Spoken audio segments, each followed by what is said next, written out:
Sendo a Sociedade Espíritos Mensageiros da Paz uma casa centenária, com mais de um século de existência, há muita história a ser contada. Nesse momento, para nos trazer, sabemos que uma história de mais de 100 anos não pode ser contada em detalhes em um tempo tão curto, mas nós teremos um relato de toda essa história da SEMP, que será feita por Wilson Nazaré.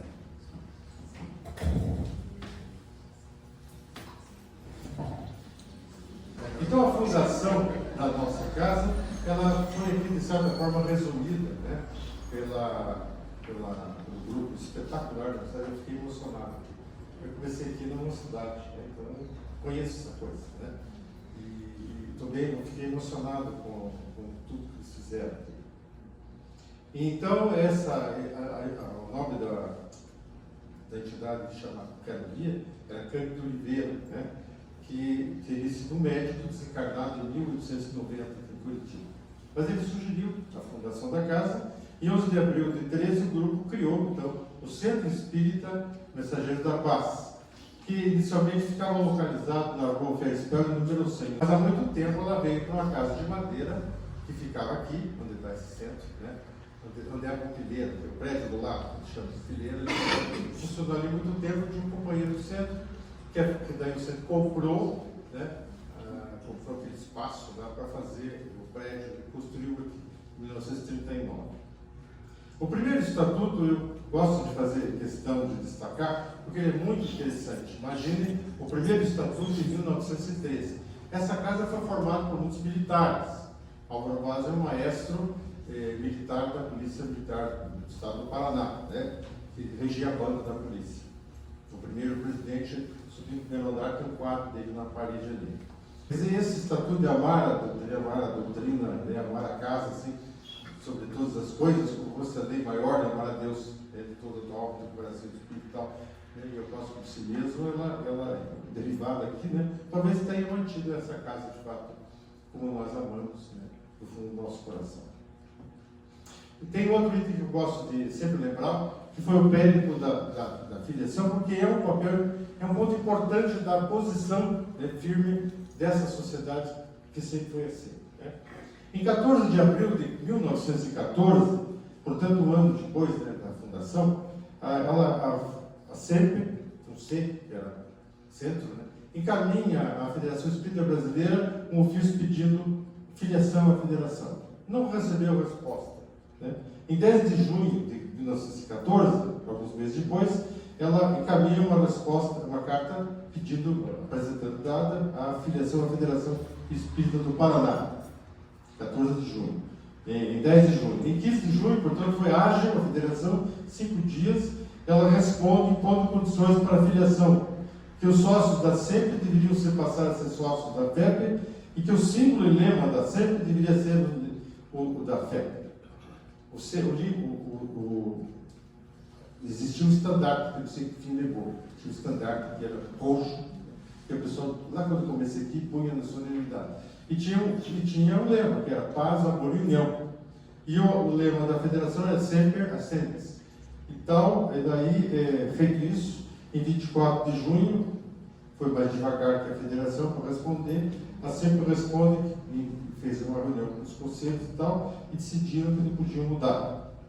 E nessa, não concordavam com as condições da federação. Passaram os sócios da SEMPER para a federação, eles disseram assim, tudo bem, os sócios se quiserem vão, né? É livre-arbítrio, mas o símbolo e o lema não mudamos, né?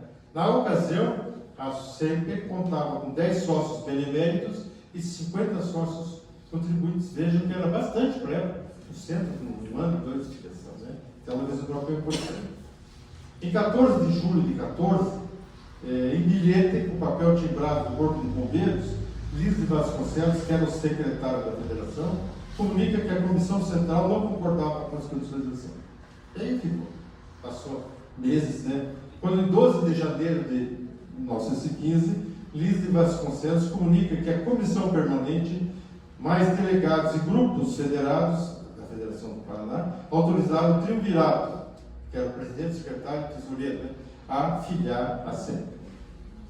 Então, em 10 de abril de 16, a SEMP responde o ofício dizendo que em 10 de abril de 16, 2 anos depois, a Federação Espírita Brasileira responde a SEMP dizendo que aquele carta do centro tinha sido extraviado, que acharam depois, mas que a filiação devia ser conseguida junto à FEP, e foi, né? Então já tinha sido resolvido.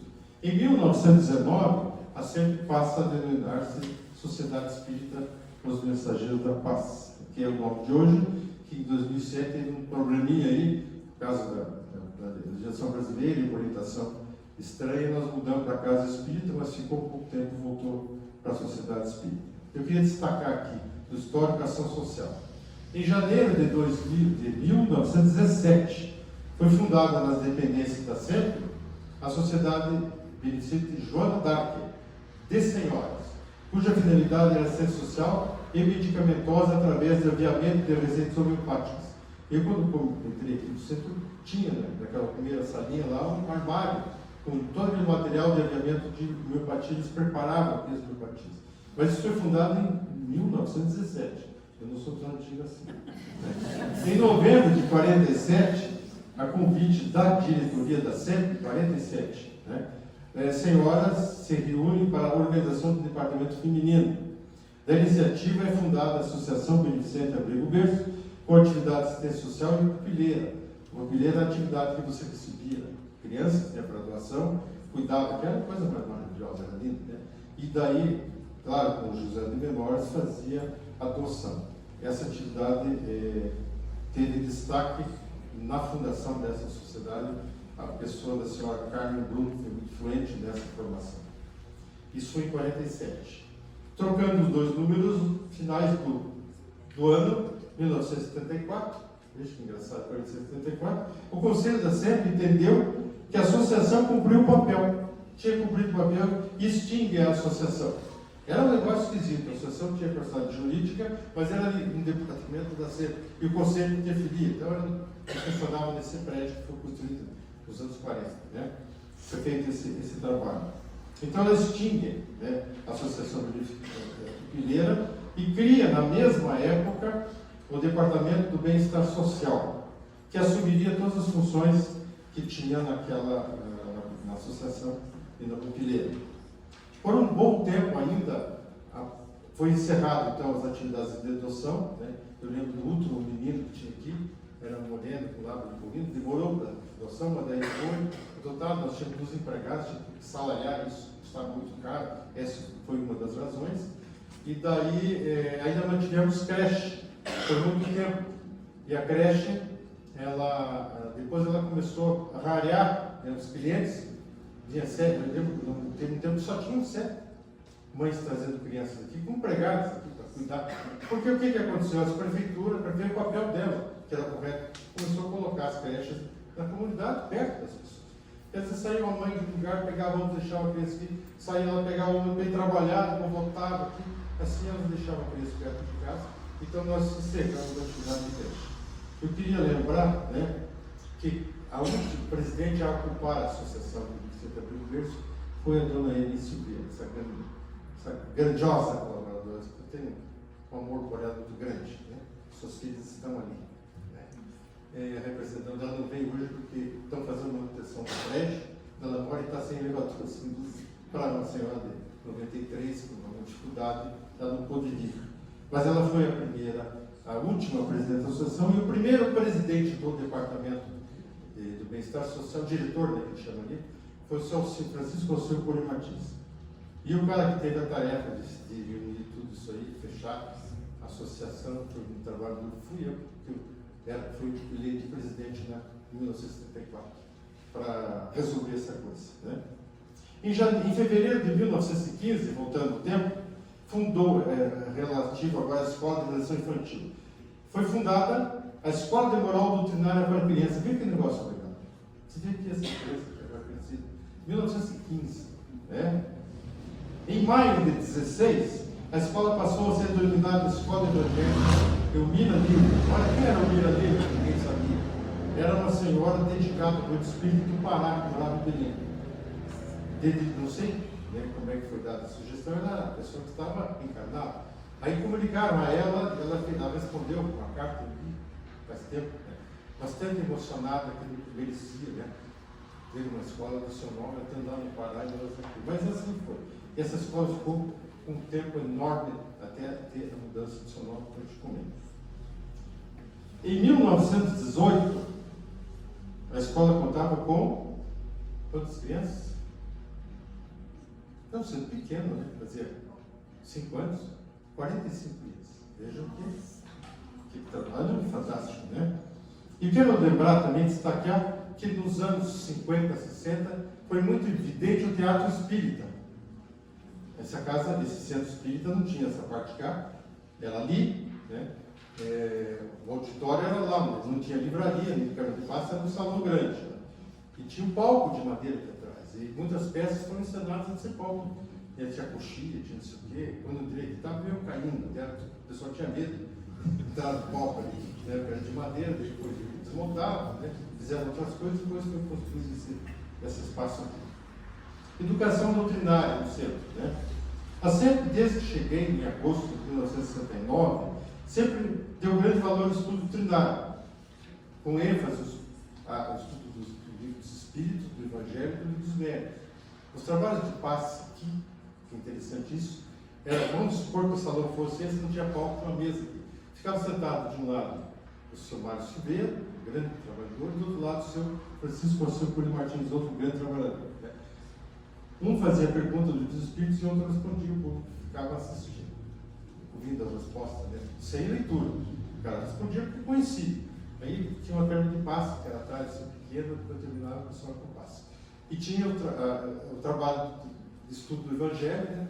E o da mediunidade. Quando eu já comecei aqui, já tinha um estudo que era um pré-coelho, feito lá no Luz Eterna, um trabalho que vinha de lá o material, e eu entrei aqui também já de cara no grupo de estudos de mediunidade, e já 2 anos depois nós implantamos, foi feito o coelho, nós implantamos o coelho. Eu posso dizer que o coelho implantado no centro aqui foi de acordo com o método correto pela Luz Eterna. E nós mantivemos ele até hoje. Né? Teve um tempo que foi tirado, porque demorava muito, as pessoas achavam que demorava muito, acho que 2 anos.